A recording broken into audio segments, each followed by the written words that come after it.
ರಾಮನಗರದಲ್ಲಿ ಡಿಸಿಎಂ ಡಿಕೆಶಿ ಮತ್ತೆ ಕೇಂದ್ರ ಸಚಿವ ಎಚ್ಡಿಕೆ ವಿರುದ್ಧ ವಾಗ್ದಾಳಿ ನಡೆಸಿದ್ದಾರೆ. ದೇವರಾಜ ಅರಸು ಜಯಂತಿ ಕಾರ್ಯಕ್ರಮದಲ್ಲಿ ಮಾತನಾಡಿದ ಡಿಕೆಶಿ, 25 ವರ್ಷಗಳ ನಂತರ ನಮ್ಮ ಪಕ್ಷದ ಶಾಸಕರನ್ನ ಆಯ್ಕೆ ಮಾಡಿದ್ದೀರಿ. ಕಳೆದ 25 ವರ್ಷ ಕುಮಾರಸ್ವಾಮಿ ಕುಟುಂಬಕ್ಕೆ ಅಧಿಕಾರವನ್ನ ಕೊಟ್ಟಿದ್ದೀರಿ. ಆದ್ರೆ ಕುಮಾರಸ್ವಾಮಿ, ಅನಿತಾ ಕುಮಾರಸ್ವಾಮಿ ಒಂದು ಸೈಟ್ ಜಮೀನನ್ನ ಕೊಟ್ಟಿದ್ದಾರಾ ಅಂತ ಪ್ರಶ್ನೆ ಮಾಡಿದ್ರು. ಜನರು ಕೊಟ್ಟಂತಹ ಅಧಿಕಾರದಲ್ಲಿ ಅಭಿವೃದ್ಧಿ ಮಾಡಲಿಲ್ಲ ಅಂದ್ರೆ ಹೇಗೆ?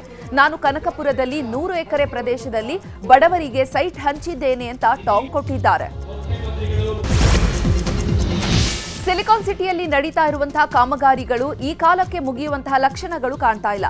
ನಿಧಾನಗತಿಯ ಕಾಮಗಾರಿ ಹಿನ್ನೆಲೆ 2 ಗುತ್ತಿಗೆ ಕಂಪನಿ ವಿರುದ್ಧ ಜಿಬಿಎ ದಂಡ ವಿಧಿಸಿದೆ. ಸರ್ಜಾಪುರ ರಸ್ತೆ ಮತ್ತು ಕೇಂದ್ರ ನಗರ ಪಾಲಿಕೆಯಲ್ಲಿ ನಡೀತಾ ಇರುವಂತಹ ವೈಟ್ ಟಾಪಿಂಗ್ ಕಾಮಗಾರಿಯಲ್ಲಿ ಅಗತ್ಯ ಮುನ್ನೆಚ್ಚರಿಕೆ ಸೂಚನಾ ಫಲಕ ಮತ್ತು ಕಾಮಗಾರಿ ವಿಳಂಬದ ಹಿನ್ನೆಲೆ 2 ಲಕ್ಷ ದಂಡ ವಿಧಿಸಲಾಗಿದೆ. ಜಿಎಂಸಿ ಕನ್ಸ್ಟ್ರಕ್ಷನ್ ಮತ್ತು ಓಷನ್ ಕನ್ಸ್ಟ್ರಕ್ಷನ್ ಗುತ್ತಿಗೆದಾರರಿಗೆ ದಂಡ ಹಾಕಿ 2 ದಿನದಲ್ಲಿ ಅಗತ್ಯ ಮುನ್ನೆಚ್ಚರಿಕೆ ಕ್ರಮ ತೆಗೆದುಕೊಳ್ಳುವಂತೆ ಸೂಚನೆ ನೀಡಿದೆ. ಐಎಎಸ್ ಅಧಿಕಾರಿ ಮೇಜರ್ ಮಣಿವಣ್ಣನ್ ಫೇಕ್ ಅಕೌಂಟ್ಗಳ ಕಾಟದಿಂದ ಹೈರಾಣಾಗಿದ್ದಾರೆ. ಸಮಾಜ ಕಲ್ಯಾಣ ಇಲಾಖೆ ಪ್ರಧಾನ ಕಾರ್ಯದರ್ಶಿ ಮೇಜರ್ ಪಿ ಮಣಿವಣ್ಣನ್ ಹೆಸರಿನಲ್ಲಿ ನಕಲಿ ಫೇಸ್ಬುಕ್ ಖಾತೆ ತೆರೆದಂತಹ ಸೈಬರ್ ವಂಚಕರು ಫರ್ನಿಚರ್ ಮಾರಾಟದ ಹೆಸರಿನಲ್ಲಿ ವಂಚನೆಗೆ ಯತ್ನಿಸಿದ್ದಾರೆ.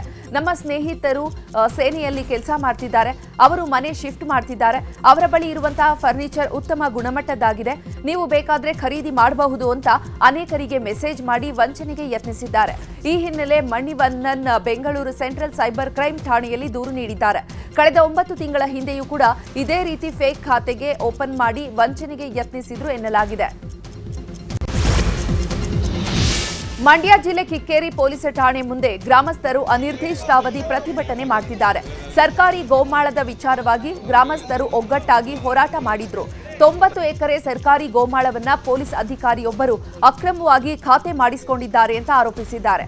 ಈ ವೇಳೆ ಜನರ ಪ್ರತಿಭಟನೆಯನ್ನ ಹತ್ತಿಕ್ಕಲು ಪೊಲೀಸ್ ಅಧಿಕಾರಿ ತನ್ನ ಪ್ರಭಾವವನ್ನ ಬಳಸಿ ಗ್ರಾಮದ 34 ಜನರ ಮೇಲೆ ಎಫ್ಐಆರ್ ಹಾಕಿಸಿದ್ದಾರಂತೆ.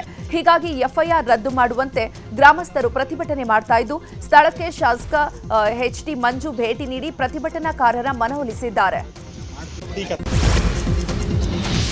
ಕೋಲಾರದ ಕೆಜಿಎಫ್ ನಗರದಲ್ಲಿ 2 ಅಂತಸ್ತಿನ ಕಟ್ಟಡ ಕುಸಿತ ಆಗಿತ್ತು. ಇನ್ನು ಬೌರಿಲಾಲ್ ಪೇಟೆಯಲ್ಲಿ ನಗರಸಭೆ ಮಾಜಿ ಸದಸ್ಯ ಸುರೇಶ್ ಎನ್ನುವವರಿಗೆ ಸೇರಿದ ಕಟ್ಟಡ ಕುಸಿದು ಬಿದ್ದಿದ್ದು, ಕಳೆದ ಕೆಲ ವರ್ಷದಿಂದ ಬಳಸದೆ ಹಾಗೆಯೇ ಬಿಟ್ಟಿದ್ದರು ಎನ್ನಲಾಗಿದೆ. ಆದರೆ ಕುಸಿದ ಕಟ್ಟಡವನ್ನ ಜೆಸಿಬಿಯಿಂದ ತೆರವು ಮಾಡುವಾಗ ಪಕ್ಕದ ಮನೆ ಮೇಲೆ ಕಟ್ಟಡ ವಾಲಿದ್ದು, ಕೂಡಲೇ ಪಕ್ಕದ ಮನೆಯವರನ್ನ ಖಾಲಿ ಮಾಡಿಸಿದ್ದಾರೆ ನಗರಸಭೆ ಸಿಬ್ಬಂದಿ. ಸ್ಥಳಕ್ಕೆ ಅಗ್ನಿಶಾಮಕ ದಳದ ಸಿಬ್ಬಂದಿ ಮತ್ತು ರಾಬರ್ಟ್ಸನ್ ಪೇಟೆ ಪೊಲೀಸರು ಭೇಟಿ ನೀಡಿ ಅಕ್ಕಪಕ್ಕದ ಮನೆಗಳಿಗೆ ಹಾನಿಯಾಗದ ರೀತಿ ಕಟ್ಟಡ ತೆರವು ಮಾಡಲು ಸೂಚನೆ ಕೊಟ್ಟಿದ್ದಾರೆ. ವಿಜಯಪುರದ ಭೀಮಾ ತೀರ ಚಡಚಣದಲ್ಲಿ ಬ್ಯಾಂಕ್ ದರೋಡೆ ಪ್ರಕರಣಕ್ಕೆ ಸಂಬಂಧಪಟ್ಟಂತೆ ಸಚಿವ ಎಂಬಿ ಪಾಟೀಲ್ ಪ್ರತಿಕ್ರಿಯೆ ನೀಡಿದ್ದಾರೆ.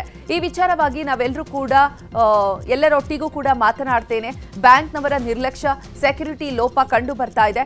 ರಾಬರಿ, ಕ್ಯಾಶ್ ತನಿಖಾ ವೆಚ್ಚ ಮುಂಬರುವಂತಹ ದಿನಗಳಲ್ಲಿ ಬ್ಯಾಂಕರ್ಸ್ ಮೇಲೆ ಹಾಕಬೇಕಾಗುತ್ತದೆ. ಬ್ಯಾಂಕ್ ಮ್ಯಾನೇಜರ್ ಅವರೇ ಇಂತಹ ಪ್ರಕರಣಗಳಿಗೆ ನೇರ ಹೊಣೆಯಾಗಬೇಕಾಗುತ್ತದೆ. ಅಲ್ಲದೆ ಬ್ಯಾಂಕ್ಗಳು ಭದ್ರತಾ ಗುಣಮಟ್ಟವನ್ನು ಸುಧಾರಿಸಿಕೊಳ್ಳದಿದ್ದರೆ ದಂಡ ವಿಧಿಸಿ ಕ್ರಮ ಕೈಗೊಳ್ಳಬೇಕಾಗುತ್ತದೆ ಎಂದಿದ್ದಾರೆ. ಶಿವಮೊಗ್ಗದ ಆಗುಂಬೆ ಘಾಟಿಯ 6ನೇ ತಿರುವಿನಲ್ಲಿ ಭೂಕುಸಿತದಿಂದ ಬೃಹತ್ ಮರವೊಂದು ರಸ್ತೆಗೆ ಅಡ್ಡಲಾಗಿ ಉರುಳಿ ಬಿದ್ದಿದೆ. ಮರ ಉರುಳಿದ ಪರಿಣಾಮ ಪ್ರಯಾಣಿಕರು ಪರದಾಡುವಂತಾಗಿದೆ. ಧರ್ಮಸ್ಥಳಕ್ಕೆ ತೆರಳುವಂತಹ ಪ್ರಯಾಣಿಕರಿಗೆ ಬದಲಿ ಮಾರ್ಗವಾದ ಕೆರೆಕಟ್ಟೆ ರಸ್ತೆ ಬಳಸಲು ಸೂಚನೆ ನೀಡಲಾಗಿದೆ. ಹಾಗೆ ಉಡುಪಿಗೆ ತೆರಳುವವರು ಹುಲಿಕಲ್ ಘಾಟಿ ಮಾರ್ಗ ಬಳಕೆ ಮಾಡಲು ಸೂಚಿಸಿದ್ದಾರೆ. ಇಂದು ಮರ ತೆರವು ಕಾರ್ಯ ನಡೆಯಲಿದೆ.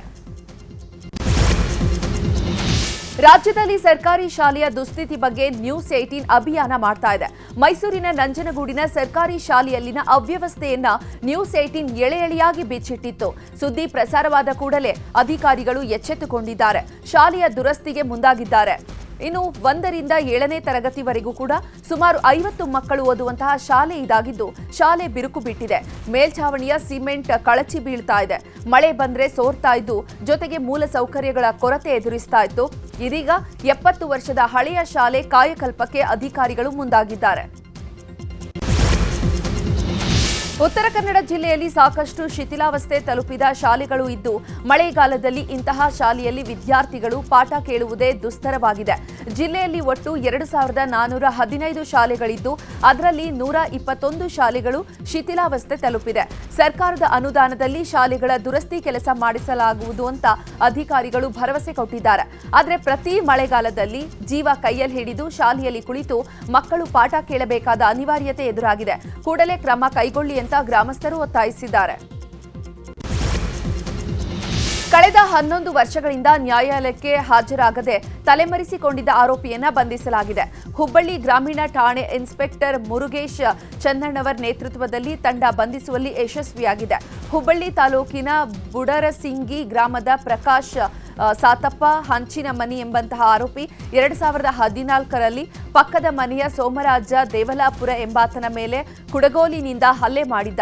ಜೊತೆಗೆ ನೂಲ್ವಿ ಗ್ರಾಮದಲ್ಲಿ ಮಾಂಗಲ್ಯ ಸರ ದೋಚಿದ್ದ.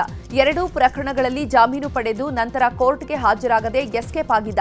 ಖಚಿತ ಮಾಹಿತಿ ಮೇರೆಗೆ ಈತನನ್ನ ಬೆಂಗಳೂರಿನ ಸಾತಗುಡಿ ಎಂಬಲ್ಲಿ ಪೊಲೀಸರು ಬಂಧಿಸಿದ್ದಾರೆ. ಭಾರತದ ಬಾಹ್ಯಾಕಾಶದ ಭವಿಷ್ಯದ ಯೋಜನೆಗಳಿಗೆ ಹೈಡ್ರೋಜನ್ ಮಹತ್ವದ ಪಾತ್ರ ವಹಿಸಲಿದೆ. ಸಾರಿಗೆ ಮತ್ತು ಶುದ್ಧ ಇಂಧನ ಕ್ಷೇತ್ರದಲ್ಲಿ ಹೆಚ್ಚು ಉಪಯುಕ್ತ ಅಂತ ಇಸ್ರೋ ಅಧ್ಯಕ್ಷರಾದ ಡಾಕ್ಟರ್ ವಿ ನಾರಾಯಣನ್ ಹೇಳಿದ್ದಾರೆ. ಮತ್ತು ಅಲಯನ್ಸ್ ವಿಶ್ವವಿದ್ಯಾಲಯ ಮತ್ತು ಭಾರತೀಯ ವಿಜ್ಞಾನ ಸಂಸ್ಥೆ ಸಂಯುಕ್ತದಲ್ಲಿ ಆಯೋಜಿಸಿದ್ದ ಹೈಡ್ರೋಜನ್ ಇಂಧನ ತಂತ್ರಜ್ಞಾನಗಳು ಮತ್ತು ಭವಿಷ್ಯದ ಯೋಜನೆಗಳು ಎಂಬಂತಹ ರಾಷ್ಟ್ರೀಯ ಕಾರ್ಯಾಗಾರದಲ್ಲಿ ಮುಖ್ಯ ಅತಿಥಿಯಾಗಿ ಭಾಗವಹಿಸಿ ಅವರು ಮಾತನಾಡಿದ್ದಾರೆ. ವಿಶ್ವ 2 ಸವಾಲುಗಳನ್ನು ಎದುರಿಸ್ತಾ ಇದೆ. ಹೆಚ್ಚುತ್ತಿರುವಂತಹ ಇಂಧನದ ಬೇಡಿಕೆ ಮತ್ತು ಹಸಿರುಮನೆ ಅನಿಲಗಳ ಹೊರಸೂಸುವಿಕೆಯನ್ನ ತಗ್ಗಿಸುವ ತುರ್ತು ಅಗತ್ಯತೆ ಇದೆ ಅಂತ ತಿಳಿಸಿದ್ದಾರೆ. ಕಾಡಾನೆಗಳು ದಾಳಿ ನಡೆಸಿ ಅಪಾರ ಪ್ರಮಾಣದ ಟೊಮ್ಯಾಟೊ ಬೆಳೆ ಹಾನಿ ಮಾಡಿರುವಂತಹ ಘಟನೆ ಚಾಮರಾಜನಗರದಲ್ಲಿ ನಡೆದಿದೆ. ಹನ್ನೂರು ತಾಲೂಕಿನ ಕಾಂಚಾಳಿ ಗ್ರಾಮದಲ್ಲಿ ಬೆಳೆ ಹಾನಿಯಾಗಿದೆ. ಗ್ರಾಮದ ಸಣ್ಣರಾಜು ಎಂಬುವರನ್ನ ಜಮೀನಿಗೆ ಲಗ್ಗೆ ಇಟ್ಟಿರುವಂತಹ ಕಾಡಾನೆಗಳು ಸಹಸ್ರಾರು ರೂಪಾಯಿ ಮೌಲ್ಯದ ಟೊಮ್ಯಾಟೊ ಬೆಳೆ ನಾಶ ಮಾಡಿದ್ದು ಸೂಕ್ತ ಪರಿಹಾರ ನೀಡುವಂತೆ ರೈತ ಸಣ್ಣರಾಜು ಆಗ್ರಹಿಸಿದ್ದಾರೆ. ರಸ್ತೆ ಬದಿಯ ಗೋಡೆಯ ಮೇಲೆ ಬರೆದಿದ್ದಂತಹ ಆನೆ ಚಿತ್ರ ನೋಡಿದ ಕಾಡಾನೆಯೊಂದು ಕೆಲಕಾಲ ಗಲಿಬಿಲಿಗೊಂಡಿದೆ. ಬಂಡೀಪುರಕ್ಕೆ ಹೊಂದಿಕೊಂಡಿರುವಂತಹ ತಮಿಳುನಾಡಿನ ಮಧುಪಲೈ ಚೆಕ್ಪೋಸ್ಟ್ ಬಳಿ ಈ ಘಟನೆ ನಡೆದಿದೆ. ರಸ್ತೆ ದಾಟಿ ಗೋಡೆ ಬಳಿ ಬಂದಂತಹ ಕಾಡಾನೆ ಗೋಡೆ ಮೇಲೆ ಬರೆದಿದ್ದಂತಹ ಆನೆ ಚಿತ್ರ ನೋಡಿ ಅದು ನಿಜವಾದ ಆನೆ ಅಂತ ಭಾವಿಸಿ ಭಯಗೊಂಡಿದೆ. ಬಳಿಕ ಸವಾರಿಸಿಕೊಂಡು ಹಿಂದೆ ಸರಿದಿದೆ. ಈ ದೃಶ್ಯ ಪ್ರಯಾಣಿಕರೊಬ್ಬರ ಮೊಬೈಲ್ ಕ್ಯಾಮೆರಾದಲ್ಲಿ ಸೆರೆಯಾಗಿದ್ದು ಸಾಮಾಜಿಕ ಜಾಲತಾಣದಲ್ಲಿ ವೈರಲ್ ಆಗಿದೆ. ಏಷ್ಯಾ ಕಪ್ನಲ್ಲಿ ಟೀಂ ಇಂಡಿಯಾ ತನ್ನ ಅಜೇಯ ಓಟವನ್ನ ಮುಂದುವರೆಸಿದೆ ಮತ್ತು ಓಮನ್ ತಂಡವನ್ನ ಎದುರಿಸಿದಂತಹ ಸೂರ್ಯಕುಮಾರ್ ಪಡೆ ಪಂದ್ಯವನ್ನ 21 ರನ್ಗಳಿಂದ ಗೆದ್ದುಕೊಳ್ಳುವಲ್ಲಿ ಯಶಸ್ವಿಯಾಗಿದೆ. ಮೊದಲು ಬ್ಯಾಟ್ ಮಾಡಿದ ಟೀಂ ಇಂಡಿಯಾ 20 ಓವರ್ಗಳಲ್ಲಿ 8 ವಿಕೆಟ್ಗಳಿಗೆ 188 ರನ್ ಗಳಿಸಿತು. ಈ ಗುರಿ ಬೆನ್ನತ್ತಿದಂತಹ ಓಮನ್ ತಂಡ ಕೊನೆಯವರೆಗೂ ಕೂಡ ಗೆಲುವಿಗಾಗಿ ಹೋರಾಡಿತ್ತಾದ್ರೂ ಕೊನೆಯ ಕ್ಷಣದಲ್ಲಿ ಗೆಲುವು ಭಾರತದ ಪಾಲಾಯಿತು. ನಿಗದಿತ 20 ಓವರ್ನಲ್ಲಿ 4 ವಿಕೆಟ್ ಕಳೆದುಕೊಂಡಂತಹ ಓಮನ್ ತಂಡ 164 ರನ್ ಗಳಿಸಲಷ್ಟೇ ಶಕ್ತವಾಯಿತು. ಭಾರತದ ಪರ ಹಾರ್ದಿಕ್ ಪಾಂಡ್ಯ ಮತ್ತು ಹರ್ಷಿತ್ ರಾಣಾ ಮತ್ತು ಹರ್ಷದೀಪ್ ಸಿಂಗ್, ಕುಲ್ದೀಪ್ ಯಾದವ್ ತಲಾ 1 ವಿಕೆಟ್ ಪಡೆದರು.